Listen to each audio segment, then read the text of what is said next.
Hey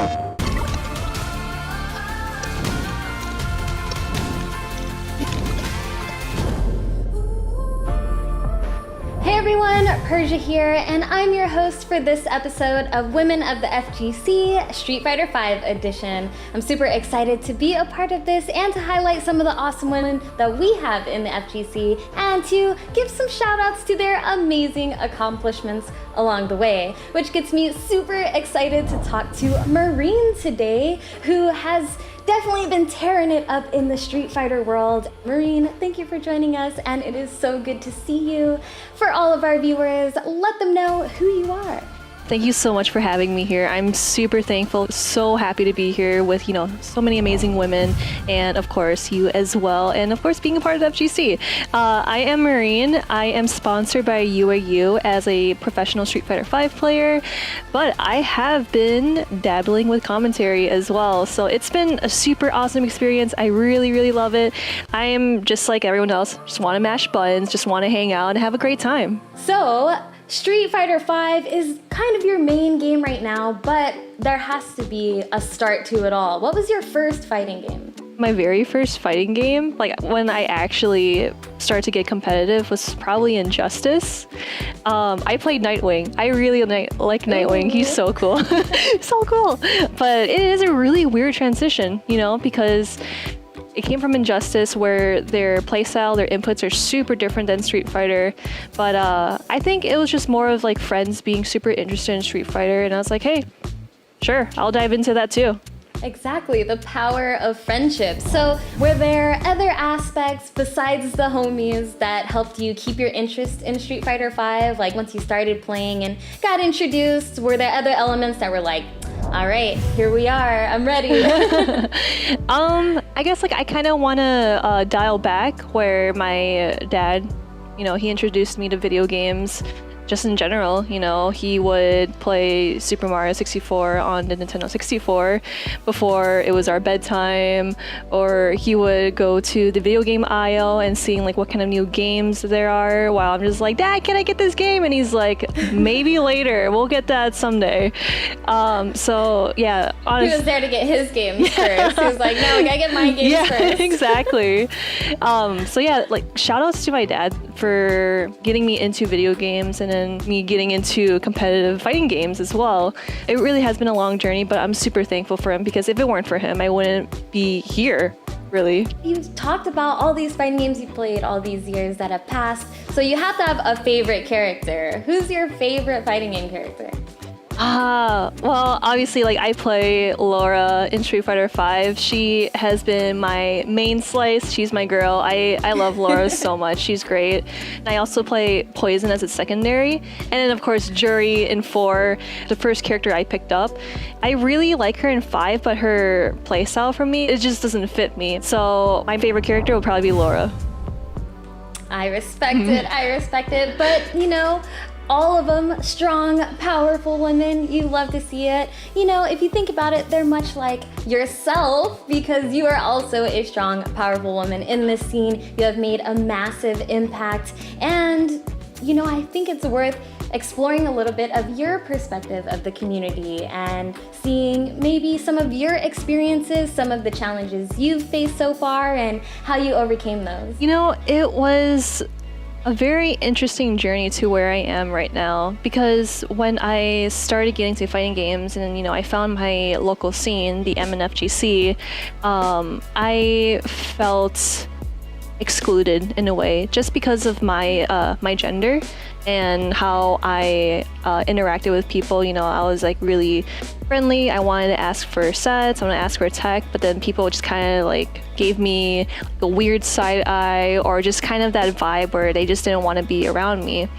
And that made me feel like, are video games just for men? I want to play games too, It just felt like I was being shunned away. But as years come by, of course, I started getting better and better. I started improving, and I started, kicking butt at our local tournaments and stuff, and I started getting recognition.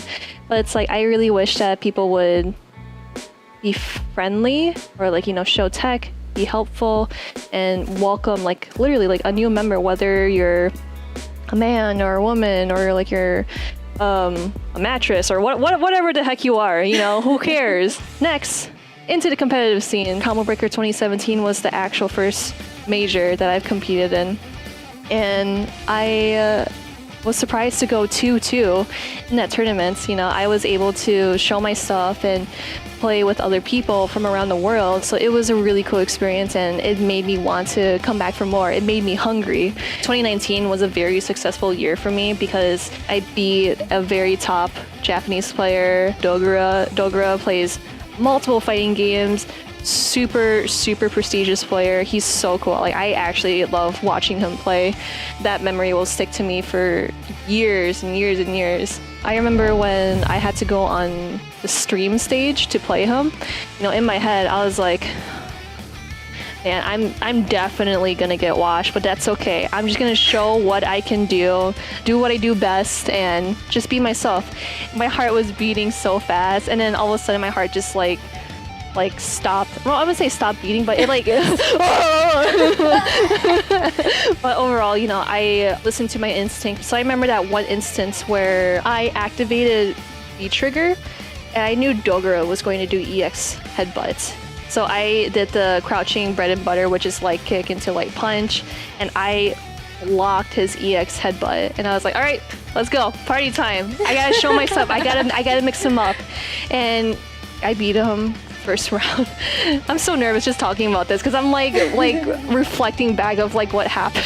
It was a round for me and Dogura and like the last match, so I was sitting on match point, and I was so nervous because like he read like 3 of my command grabs, and like I missed all of that. I was like, okay, I need to chill, I need to stop doing that. And at the very moments where he did his slide, like his sweep, it stopped like right in front of me, so I was able to just like sit there and be like, oh, I gotta whiff punish that, I gotta do it, I gotta whiff punish it. And then I whiff punished it, and I was able to go 2-0 against Dogura. And like I heard like throughout the headphones that we had, like they were soundproof. I literally heard everyone in the back like, yeah, Marie! Yeah! Oh! You probably heard me from San Francisco because, yeah, everyone was like... I tried so hard not to cry, so like I had to gain my composure and just like kind of have my head down like, oh my God, I really did it. Holy cow. I was watching, sitting in my desk, and let me tell you, dead silence in this office. And then the second you won, I'm like, let's go! Super loud. Everyone's like looking over. Some people are laughing. Some people are like, come on, Persia. You know you're in the office. And I'm like, I cannot help it. I was so thrilled. I was like crying. I felt like so much emotions, and then I wasn't even there. I was like, imagine being in that room. So I can only imagine like how much that felt for you in that moment, especially because after that, you got signed, which was also so amazing to see. Tell us a little bit more about that. I was signed by UIU. It was like, oh my gosh, like I'm signed by a team. That's really cool. You know, I attended Rebel Conquest as a UIU player, and I was able to get 3rd out of, I think, 88 players that registered for Street Fighter V. So I was like, man, that's really cool. And to just like dominate the tournament. That's pretty cool, man. It's pretty cool. Mm-hmm. Give us some advice, or, you know, give advice to any woman or other marginalized genders who want to join the FGC or have an interest in the FGC. Of course, like I want to help people, like especially like in the women of the FGC, just because, you know, the FGC is a very male dominant scene. It can be a bit intimidating. That's why we have awesome orgs such as Women in the FGC, Combo Queens. We got Royal Rivals, which I'm a part of, and of course EXO Academy. If you wanted to, you can always reach out to me. You can reach out to Persia. You can reach out to my girl Phantomeria. Like, she's great too. Like, there are amazing women in the community. Oh, I was gonna say Cuddlecore too. She's great. Like, what the heck? If you want to be a part of the FGC but you don't know where to start, follow all those great places, Combo Queen, Royal Rivals, all that great stuff. Or, of course, message us. Absolutely. I mean, it truly is a testament to how we feel as women within the FGC about, you know, creating safe places and places where other women can feel comfortable. There's so many places that we even forget the list sometimes. And if that doesn't help you feel a little bit better about coming and hanging out with us, then I don't know what will. But just know we have open arms for you regardless. Thank you so much, Maureen, for chatting with us, giving us a little bit more backstory behind yourself. It was an amazing time. I definitely enjoyed it, and I'm sure our viewers did too. And to all of our viewers at home, thank you so much for supporting women of the FGC by even being here and sharing your time with us. If you want to check out other episodes in the series, then please do so, because there's a ton of amazing women that you're going to want to learn more about. We hope to see you next time, and until then, take care and have a good one. Bye, guys.